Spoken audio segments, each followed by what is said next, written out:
Hey Vince, welcome to the 2019 OEC golf event. Just want to give yourself an opportunity to view your swing here at regular speed. We'll let that play on through, put you back in your address position, then we'll go ahead and take a look at a few things for you. Now from this vantage point, what we're going to observe is we're going to take a look at your setup. We're going to take a look at your coil, your stability in your lower right side, your impact position, your finish, and wrist hinge. So let's get you back here in your address position. Your address position looks pretty solid here. One of the things that we're looking for is that we want to get the ball forward in our stance. So you could probably play that ball a little bit more forward, up off towards your left heel. One thing we see is you may be aiming just a hair left. You would know this from the swing analysis that I've provided in the past that you've participated in, so you would know if you're aiming out to the left or not. But from this vantage point, it does have that appearance. So we want to get yourself just a little bit more square with your feet in this position here and get the ball positioned a little bit more forward. Nonetheless, the rest of your setup looks pretty good. We can see here from your belt buckle up that your spine angles backwards a little. That helps position the golf ball a little bit behind the ball and helps you increase the angle to your shoulders at address. One of the things we don't have a close-up on is your hands, but I'll tell you right now that your right hand grip is too strong. It's rotated too far underneath the golf club. So I'm not talking about the pressure, I'm talking about the positioning. And a strong grip will produce a closed club face.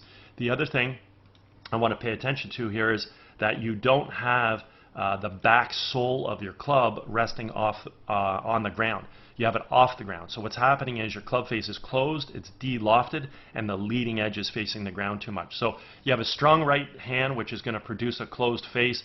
Your club face at address is de-lofted and enclosed as well. So there's something subconsciously you're doing whereby you're trying to prevent the ball from going to the right. So we want to get the driver resting on its sole, add the loft back on the club, get the ball forward, square up the stance, and obviously get a better right hand grip where we've got the golf club more in the fingers and creating a good trigger finger.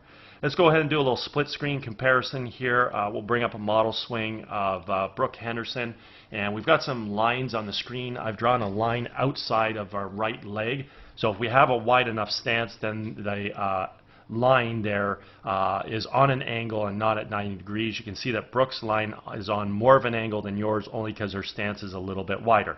We can see that her feet are definitely running more parallel, more square. See how your left foot is dropped back away from the ball, so you're open. We can't see her club head. I wish we could, but the back sole of her driver is resting on the ground. See how your back sole is off the ground. She has a better grip with her right hand. It's not as strong, and then again we see that her spine is leaning backwards at a good solid maybe 83 degrees or so, and nice shoulder incline. From this vantage point, really what we're looking for is we want to make a backswing whereby we're going to create good shoulder rotation, good arm extension, create some wrist hinge, and stay stable on our right side. So we can see with Brooke Henderson, as we draw that golf club back, excellent shoulder rotation, good arm extension, and creating good wrist hinge. So we can see here at this point in time she's already started to create some leverage between the club shaft and her lead forearm. She's maintained the stability on her right leg, she's created rotation, and she's also moved her head a little bit in behind and out of that circle. As we continue to go back here, we want to complete the rotation about the stability of the right leg, and we want to maximize our wrist hinge now. So we can see here that between the shaft of the club and the forearm, very acute angle here. This is going to allow her to create a lot of whip, a lot of power in the golf swing like a pitcher throwing a ball. We notice she has full rotation, very stable right side. So those are the three important things we need to do. We have to turn about a very stable lower right side, and we have to maximize our wrist hinge. What I want to point out here is I refer to this as a power V, because if we drew a line up from the outside of her left hip and a line along her back, what we're going to notice is we have equal V's. Those are the power V's. So the lower body's stable to the target, upper body's moving in behind the golf ball a little. Okay? Let's go ahead and take a look at your backswing here.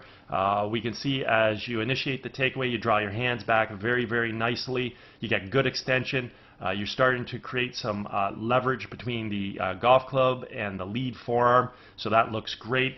What we do see though is you're buckling out with your right leg. You're getting lateral motion. You're not maintaining that stability in that right leg. So you're going to not have any power V at all by the time you get to the top of the backswing.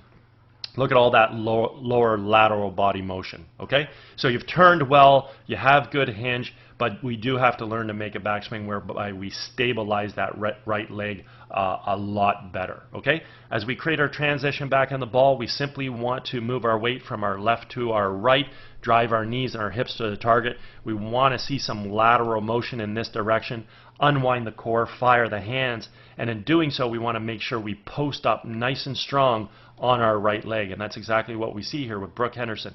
She posts up nice and strong onto that right leg. So the weight's transferring to the left side. She's coming off her right foot.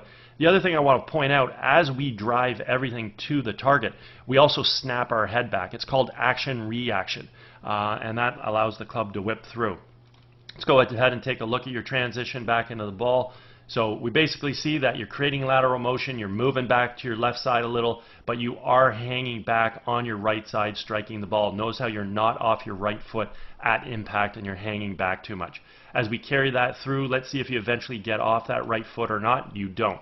So we keep the weight back on the right side. One of the things you definitely want to learn to do in your golf swing is just learn to, from the top of your backswing, when you swing through, learn to come up off your right heel and get up onto the toe of your right foot, as we see with Brooke here. Okay, that allows us to complete our golf swing. Overall, I mean, you got some good athletic qualities with respect to your golf swing. Your hands work well back and through. You coil, you uncoil. You definitely need to learn how to maintain better stability in your right leg during the backswing.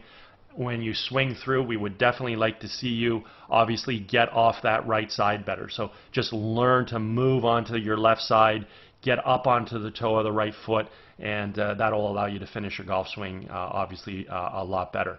We do need to change the grip and resting the club on the ground better. That would be ideal, in squaring the feet up. That's right at address before we even take a look at the golf swing itself. Okay? Anyways, if at any point in time you ever want to work on any of these aspects, I teach out at Glen Abbey where the event was held. Certainly feel free to contact me. Be happy to structure a program for you. Also, if you're involved with any golf tournaments at all and looking for a unique gift to provide your guests, certainly feel free to touch base, and I'd be happy to discuss my swing analysis services. Anyways, I hope you had a great day. Hope you enjoyed getting an opportunity to see your swing on video from this angle this year, and hope you enjoy the rest of the fall. Take care.